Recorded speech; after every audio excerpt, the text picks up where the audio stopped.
Hi everyone. I'm going to do something a little bit different today, and you're going to all learn along with me to see if this is actually going to work out. But I need a bigger pressing mat for my sewing table, and I decided that I'm going to try and make my own using really just Dollar Tree supplies and a piece of paneling that my husband cut for me to size. So I hope you'll stick around and watch what we do. And if you want to follow along and make this along with me, excellent.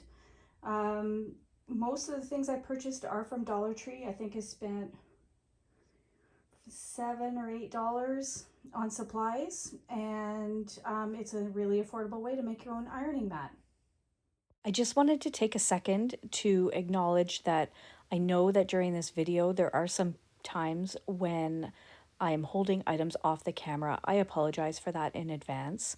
I was filming on my kitchen floor, so not my usual setup. So I hope you'll forgive me, and I hope the gist of the project is still clear. Cheers.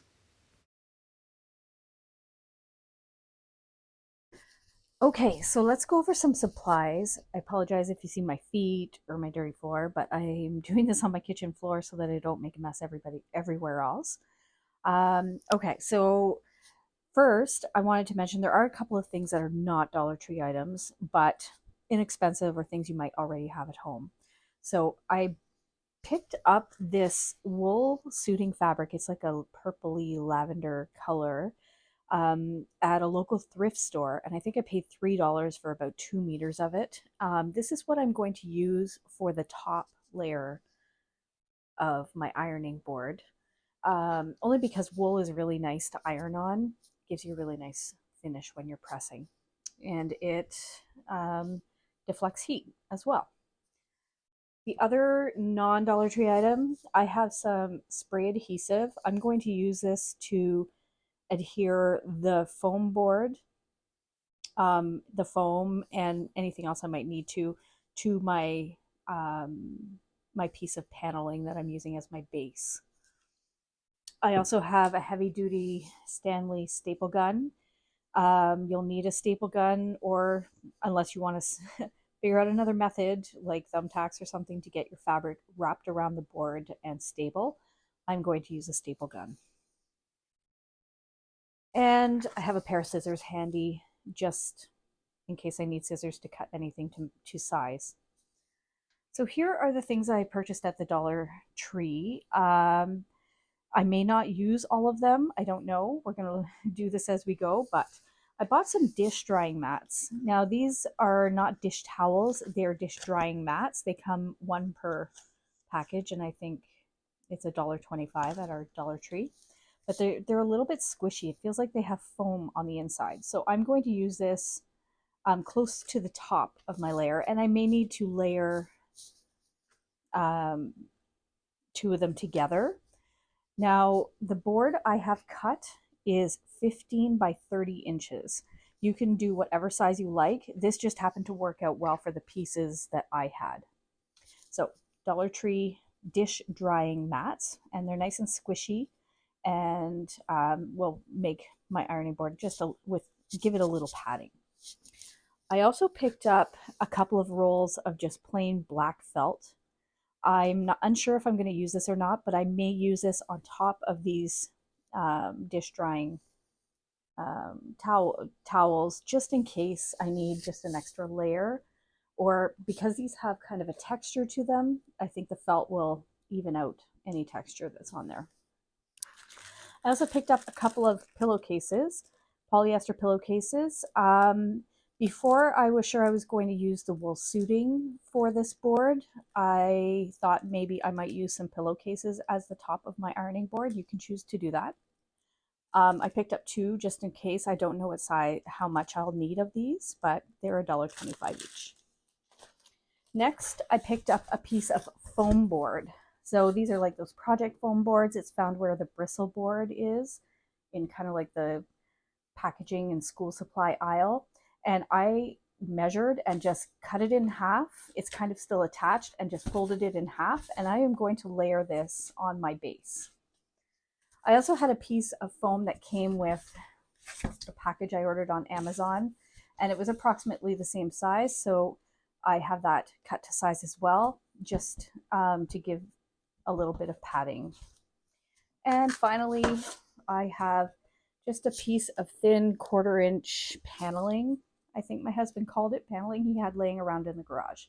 And this is cut to approximately 15 by 30 as well. So the first thing I'm going to do, and I will take this off camera to do it because I need to go outside, but I am going to spray the board and the foam board piece to stick it down. So I'll give, sorry about that if I'm swinging things in front of the camera. So I'm going to give this whole board a spray. I'm going to do this outdoors in a well-ventilated area. You shouldn't spray this stuff in the house. It's really smelly. Then I'm going to also spray the one side of this board. I'm going to stick it down, let it set, and then I'm going to lift this up and also spray between these two pieces and make sure that those are set together. So I will come back when I have this all adhered with the spray. Okay, welcome back. So I should have mentioned, I did also attach the foam piece on top of my foam board as well while I was out there. I didn't do a very good job of cutting this foam piece exactly to size, so I am going to take my scissors to it and I'm going to just trim this little lip off. It's okay if your pieces aren't exact to the edges because we're going to be wrapping fabric around the board and stapling it to the back. So if you have a little bit of a beveled edge, that's okay. It's not the end of the world. So I'm going to just cut this little lip of foam off. And let me tell you, that Elmer's adhesive glue, spray adhesive glue that I bought is no joke. It sticks and it's all over my hands and my hands are sticky, but this isn't going to go anywhere. This is not going to slip around and move on me. Okay, so as you can see, I just cut the edge so it's a little more flush with my two foam pieces, my paneling piece underneath, and my thicker, it's about a 1/2 inch foam piece on top. All right, so what I'm thinking is the next thing I'm going to do is take these dish drying mats and I'm going to lay them down on my board, making sure that I have a little bit of overhang so that I can staple these to my board correctly. Now, I'm just measuring this out as I go. I'm literally throwing this project together. You could choose to sew down the center of these. I'm not going to do that because I'm lazy. But what I'm going to do is, that looks about right. I have overhang on all 4 sides. And I'm going to start with one. And I'm going to flip my board over. And I'm going to wrap my edge around here. Oh, this is tough.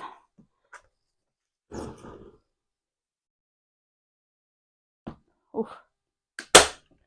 And I'm going to put my first staple in. This is really loud. I'm sorry, but what I need to do to get the staples in. There's 2, 3,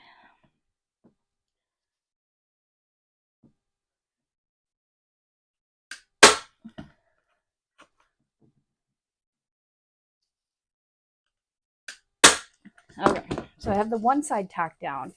Now I'm going to pull this taut so that it doesn't slip around, and also because I have very little on the other edge for me to be able to staple down. I'm going to tack it down in the middle first, just to hold that. I'm going to pull the edges around.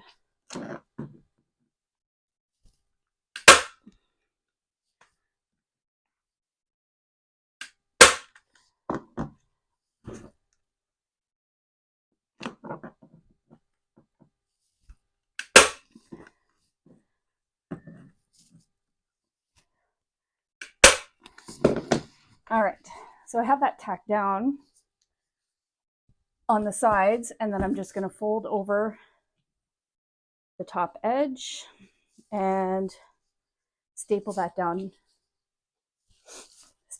as well.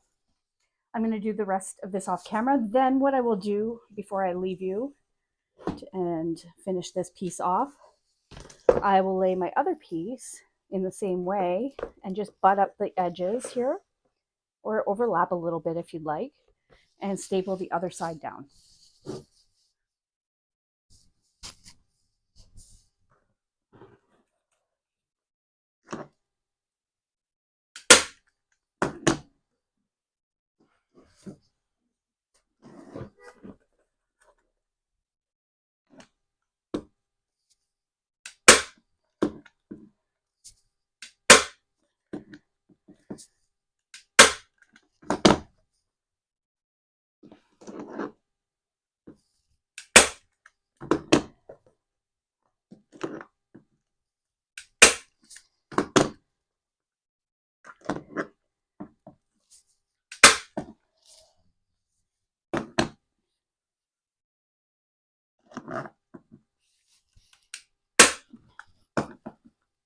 Okay, so I have you back on camera here just to show you what I did with the corners. I didn't do anything fancy. I got all the edges, and then I just took my corner, pulled it in as much as I could, and give it a couple of staples to tack it down. Repeat that over here.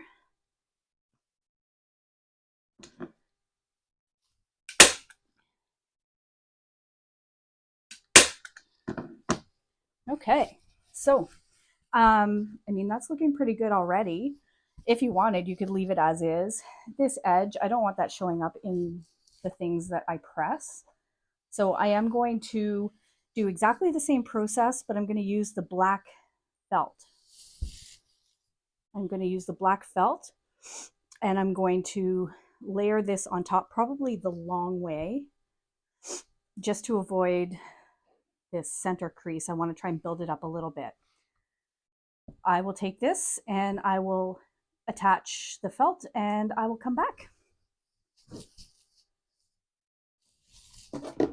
Okay, welcome back. So I have taken my black felt and done exactly the same thing, except I laid my felt down the opposite direction that I did the drying mats. And as you can see, it's all stapled onto the back. Doesn't have to be pretty on the back as long as it's nice and taut.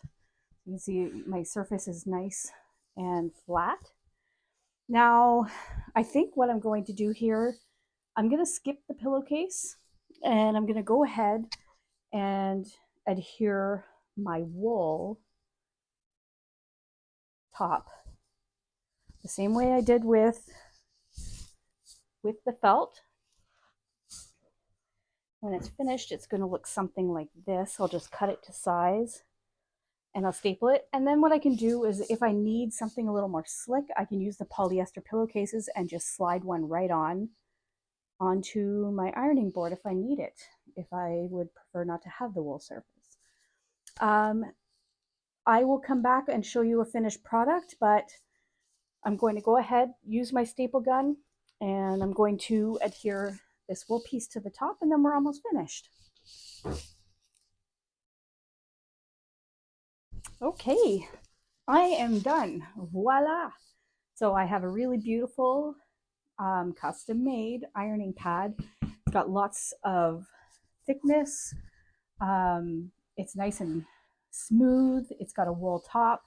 And really, you can buy a wool ironing pad on Amazon for $25. However, they're not very pretty. And this one is really pretty, and it will match my room. Nothing fancy on the back. I just made sure I pulled the fabric as taut as I could so it wouldn't slide around or stretch, and stapled it as best I could.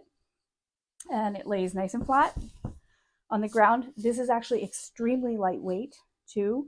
It'll be easy to just slide to put away, slide into a corner beside a desk to put away. And you can customize this any way you want.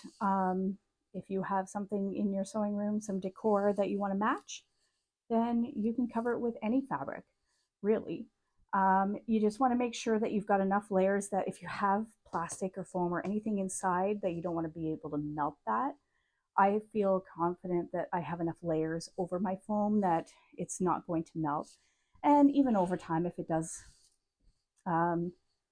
melt or condense a little bit, I'll just make another one. This whole project cost me under $20, and I'm extremely excited to try this out. So I hope you enjoyed this. If you did, please like and subscribe. I really appreciate all of you who have subscribed to my channel already. It helps me grow.